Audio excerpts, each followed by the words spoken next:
ini terhubung dengan teknologi seperti contoh pendidikan, bisnis, bahkan layanan pemerintahan itu semua terhubung dengan teknologi. Di balik sistem itu ada profesional IT yang membangunnya, dan mereka lah yang memikul tanggung jawab besar terhadap keamanan dan kepercayaan publik. Apa sebenarnya tanggung jawab profesi IT? Apakah cukup hanya bisa coding? Bagaimana dengan etika? Dan bagaimana dampaknya jika tanggung jawab ini dilanggar? Pertanyaan-pertanyaan ini penting untuk dibahas.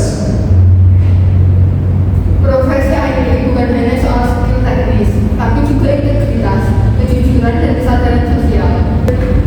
ICF dan IEEE sudah menetapkan pedoman etika, mulai dari privasi, hak cipta, sampai tanggung jawab sosial. Profesi ini punya pengaruh luas, maka tanggung jawabnya juga menyangkut kepentingan masyarakat. Setiap keputusan teknis bisa berdampak besar. Misalnya sistem yang tidak aman bisa membocorkan data. Ada tanggung jawab pada pengguna, buat sistem yang aman, mudah, dan bermanfaat. Juga tanggung jawab pada data, melindungi kerahasiaan dan akurasi data, dan tentu patuhi hukum serta etika profesi. Etika adalah kompas moral, membantu kita memilih yang benar.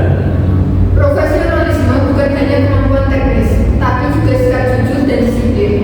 Tanpa etika, teknologi bisa berbalik jadi ancaman, bukan solusi. Pelanggaran tanggung jawab bisa berakibat fatal, kehilangan pekerjaan, sanksi hukum, dan lain-lain. Organisasi bisa kehilangan kepercayaan publik, bahkan mengalami kerugian besar.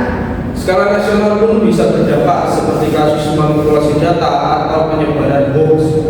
Profesi IT bukan sekedar urusan mesin dan kode.